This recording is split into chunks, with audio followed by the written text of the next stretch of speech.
Imagina um mundo com mais do que 2 empresas vendendo GPUs. Isso é fácil se você tentar com preços sugeridos.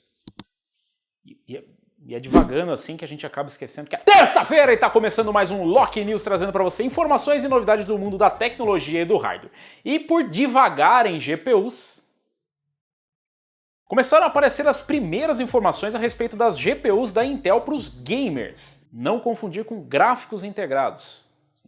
São exatamente gráficos para gamers, as Iris. As placas de codinome DG2 prometem competir com AMD e Nvidia, e os rumores sugerem 3 GPUs diferentes e 6 variantes. A melhor com interface de 256-bit e 4096 shaders. O que deve ser o número de sorte do Raja Koduri, porque a Fury X e a Vega 64 tinham a mesma quantidade.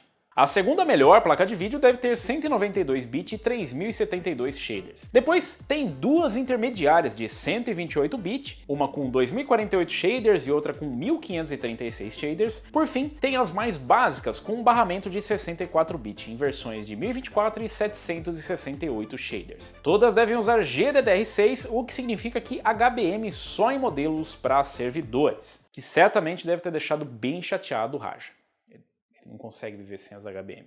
Uma coisa interessante é que essas GPUs não devem ser fabricadas pela Intel, mas sim pela TSMC. Para quem não sabe quem é a TSMC, é outra fabricante de chips que não é a Intel. Mas tomara que seja uma que preste, né? E quem também deve estar de olho nisso aí, sabe quem que é? Você sabe, eu sei que você sabe que é os mineradores. Os mineradores estão de olho nessa placa. Vai que minera bem, né? E de repente decola aí nas vendas. E por falar em decolar, não é só o Elon Musk que vive de foguetes. As CPUs Intel Rocket Lake da 11ª geração, entendeu? Rocket. Entendeu, né? Entendeu? Foguete. Esquece. As CPUs Intel Rocket Lake de 11ª geração só deveriam aparecer no mercado após o seu lançamento, o que seria lá no fim de março, mas já tem loja europeia liberando a venda. Acho que eu já sei de onde veio essas tradições.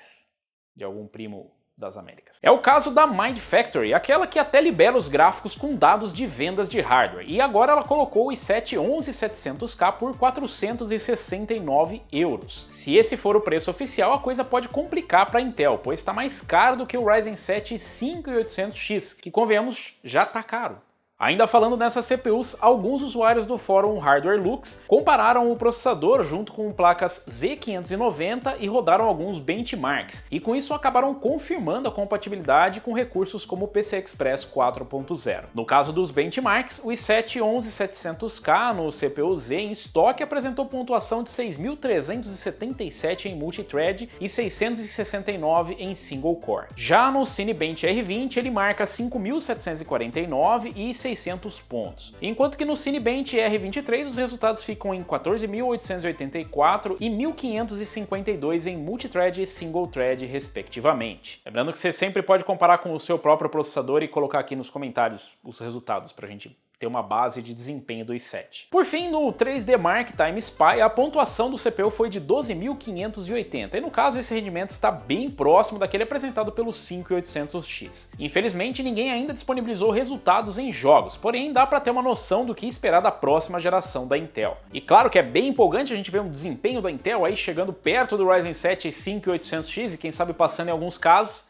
mas é importante lembrar que eles estão lançando um processador para bater uma geração que já está no mercado. E o pior de tudo é que a AMD pode trazer algo épico por aí. Para de ficar me olhando, tô bebendo água, me respeite.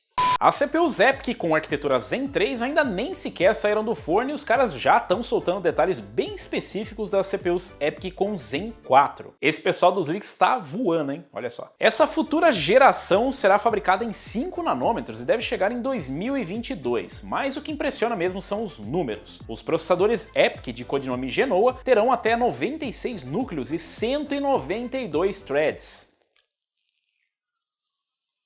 E tem gente que tá achando muito 16 cores e 32 threads. 12 canais de memória DDR5 de 5.200 MHz, 128 pistas no PCI Express 5.0 e TDP de 320 watts, que é configurável para até 400 watts.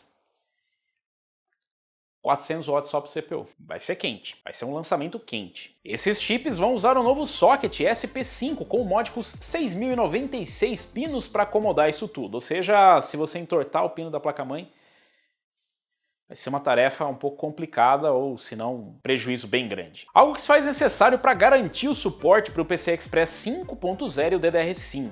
Já o leaker Executable Fix destacou que os chips no Zen 4 devem continuar em 8 núcleos e sua contagem deve subir para 12 no EPYC. O que significa que não deve ser dessa vez que a AMD vai fazer um upgrade na contagem de núcleo dos processadores para AM5. Mas se você não está pensando em fazer um upgrade para DDR5, PCI Express 5 e AM5, você deveria perder uns 5 segundinhos e dar uma conferida nessa mensagem do nosso anunciante.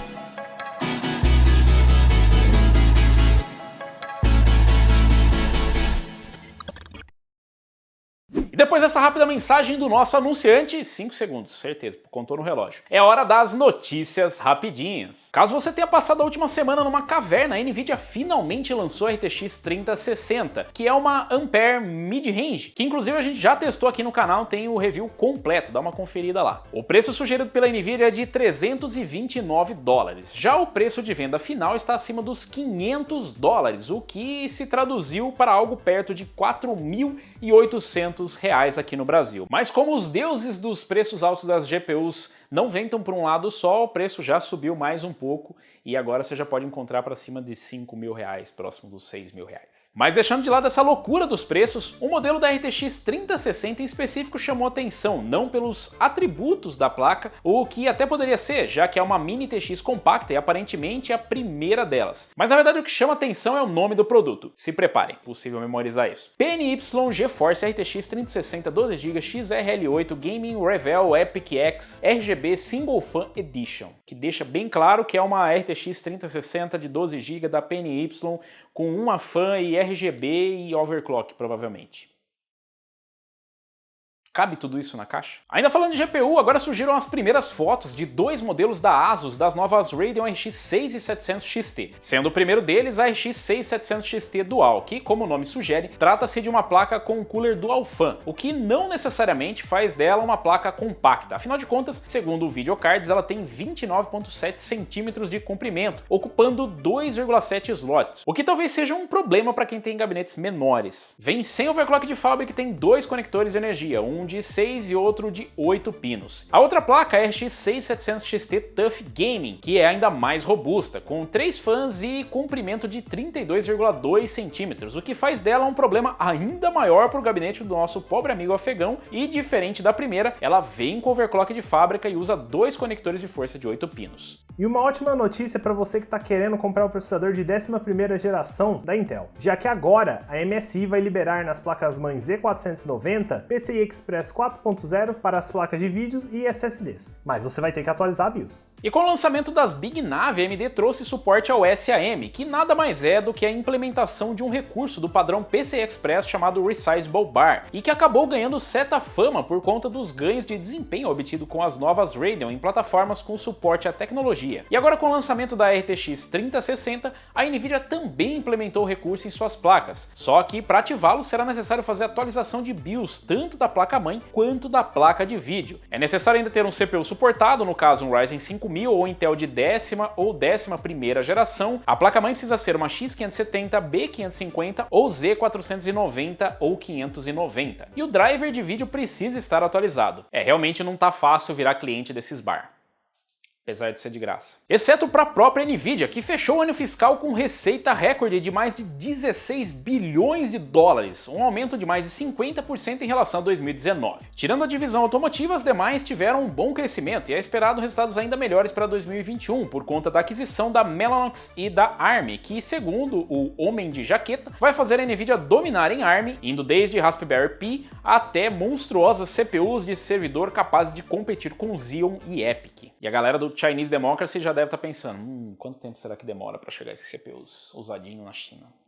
E já saiu os jogos que vão estar disponíveis para você que tem a PlayStation Plus. Para a PlayStation 4 tá vindo Final Fantasy VII Remake e Hammond From the Ashes. Se você tiver um PS5, você pode pegar Maquette. Destruction All Stars também está disponível para PS5. E Farpoint para PS VR. Vale lembrar que esses jogos só funcionam enquanto você tiver a Plus ativa na sua conta. Parece que não foi só o Lázaro que foi ressuscitado. A Palit aparentemente decidiu por reviver a P106, que era basicamente uma GTX 1060 sem saídas de vídeo, para tentar tirar uma casquinha do atual ciclo de mineração. No caso, a placa foi identificada por meio de um novo registro na EEC. Só que fica a pergunta, em tempos de Ampere, será que a velha Pascal ainda vai dar conta desse trabalho? Responda aí você, meu amigo minerador, será que ainda vale a pena uma GTX 1060 capada para mineração, que não dá para vender usada depois? E depois da SEGA, agora a Bandai Namco vai vender a sua divisão de arcades. Segundo a empresa, a decisão visa recuperar um pouco dos prejuízos causados pelo malware humano. E não só de foguete vive o Elon Musk. A Starlink, que é a sua empresa de internet via satélite, já está com convites e uma fila de espera para testes aqui no Brasil. No caso, para se inscrever é necessário efetuar um pagamento de uma taxa de $99, que deve dar uns 10 mil reais na conversão direta para o Brasil. O que dá um pouco menos de 600 reais com a conversão deles, o que é estranho, com possibilidade de reembolso no futuro. Afinal de contas, a empresa ainda não tem autorização da Anatel para comercializar o serviço aqui no Brasil. E isso explica muito do porquê é tão caro aqui no Brasil, passar pela Anatel.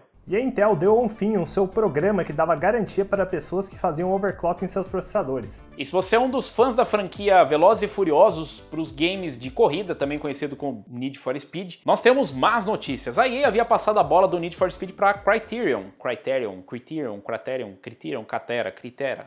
sob a justificativa de trazer a franquia para a nova geração. Porém, por conta da pandemia e todo o desgaste de se desenvolver um jogo direto em casa, a Criterion acabou sendo escalada para ajudar o pessoal da DICE no desenvolvimento do Battlefield 6. Graças a Deus. O que deve acabar por adiar o lançamento do novo Need for Speed em pelo menos um ano. Triste, né? O que talvez acabe desagradando um pouco os fãs da franquia. Acho que os fãs da franquia já estão desagradados há pelo menos uns 10 anos. 15. Eles não vão se chatear tanto. E o engenheiro de software descobriu que dá para minerar Ethereum usando um chip Apple M1. Aparentemente não é só as GPUs da NVIDIA e da AMD que vão poder minerar agora. E essas foram as notícias rapidinhas, que só não são mais rápidas do que adivinha quem? Os mesmos de sempre. Isso.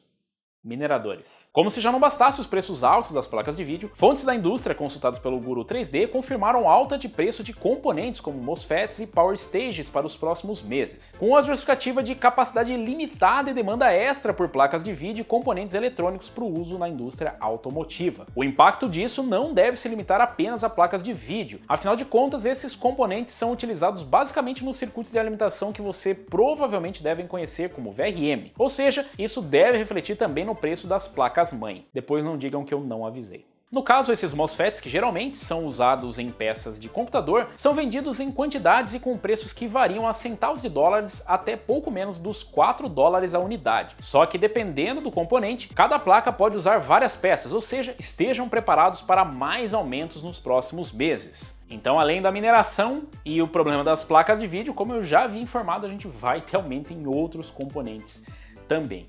E por falar em mineração e outros componentes... nem foda. Provavelmente alguns de vocês já devem ter se deparado com essa notícia dizendo que conseguiram usar o PlayStation 5 para mineração, inclusive com resultados surpreendentes. Mas antes de tudo, palma não priemos cânico, temos que esclarecer uma coisa. O pessoal do Videocard já tratou de identificar que a imagem é falsa por meio daquele QR Code ali do canto, que diz que esse software não existe, então fake news, ao menos até o dia que alguém conseguir tornar isso realidade. O que espero que não ocorra tão cedo, mas... de qualquer forma, é melhor não desafiar os mineradores, porque vai que eles resolvem realmente desbloquear isso e...